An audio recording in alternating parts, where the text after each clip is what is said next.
জানেন, আপনার পরিচিত মানুষটির মারা যাওয়ার আগে তার আত্মার সাথে ঠিক কি করা হয়েছিল? কেন তিনি হঠাৎ অজ্ঞান হয়ে পড়েছিলেন? তার প্রাণটাকে ঠিক কিভাবে বের করে নেওয়া হয়েছিল? জানতে হলে চলে যেতে হবে হিন্দু ধর্মের গরুড় মহাপুরাণের 2য় অধ্যায়।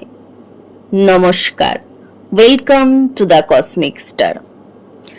শ্রীকৃষ্ণ বলেন, একটি মানুষ মারা যাওয়ার আগে তার চেহারা ভয়ঙ্কর হয়ে যায়, তার মুখ থেকে ফেনা বেরোতে শুরু করে এবং তার দেহের ভিতরের বাতাস জোরে জোরে বইতে থাকে। তার দেহের প্রত্যেকটি অঙ্গে চরম তাপ অনুভব হয়।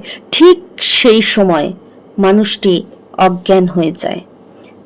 আর যেই সময় তার পরিবার পরিজন তার চিকিৎসার জন্য ছোটাছুটি শুরু করে, যেই সময় তাকে নিয়ে ছুটতে থাকে, ঠিক সেই সময় সেই মানুষটির আত্মার সামনে এসে উপস্থিত হয় লাঠি হাতে দুর্গন্ধযুক্ত ভয়ঙ্কর যমের দূতেরা। মানুষটির শরীর ভয়ে কাঁপতে শুরু করে। সে চিৎকার করতে থাকে তার প্রিয়জনের উদ্দেশ্যে, কিন্তু শত চেষ্টার পরেও সে একটি শব্দও বের করতে পারে না।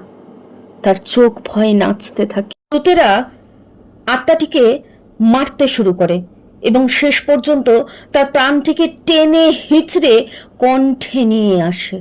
শেষ পর্যন্ত এই ভয়ানক যুদ্ধে আত্মাটি পরাজিত হয়ে লক্ষ লক্ষ বিছার সমান দংশনের যন্ত্রণায় কাতর হয়ে বাধ্য হয় তার দেহটি ত্যাগ করতে। আর যখন মানুষটির পরিবার পরিজন তাকে মৃত জেনে তার সব দেহকে ঘিরে কান্নাকাটি করে, ঠিক তখন মানুষটির আত্মাটি তাদের উদ্দেশ্যে চিৎকার করে কিছু বলতে থাকে, যা কোনোটাই তার পরিবার পরিজনের কণ্ঠ অবধি পৌঁছায় না।